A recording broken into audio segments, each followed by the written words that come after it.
Hello guys, আমার দোস্ত মিষ্টি বন্ধুরা। তো তোমরা সবাই কেমন আছো? আশা করি অনেক ভালো আছো। তো আমিও ভালো আছি। তো আজকে একটা গল্প তোমাদের সামনে তুলে ধরবো।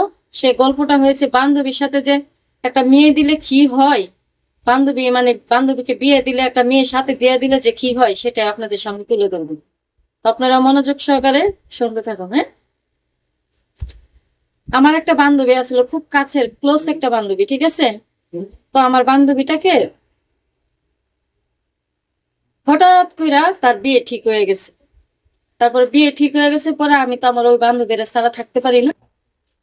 তো আমার বান্ধবী বলছে কি, যদি আমার বিয়ে হয়ে যায় তাহলে তুই আমার সাথে চলে যাবি, আমার সাথে আমার স্বামীর বাড়িতে থাকবি। তারপর আমার বান্ধবী কি করলো, হঠাৎ করে বিয়ে ঠিক হয়ে গেল। বিয়ে ঠিক হয়ে যাওয়ার পরে আমার বান্ধবীটাকে বিয়ের দিন রাত্রে আমার বান্ধবীকে নিয়ে গেছে। তারপর বান্ধবীর মা বাবা আমার সাথে করে দিয়ে দিচ্ছে। সাথে করে দিয়ে দিচ্ছে পরে আমি কি করলাম, আমার বান্ধবী তো দুইটা রুম আছে। তো আমি তো মনে করছি যে আমি ছোট মানুষ, কোনো কিছু বুঝবো না।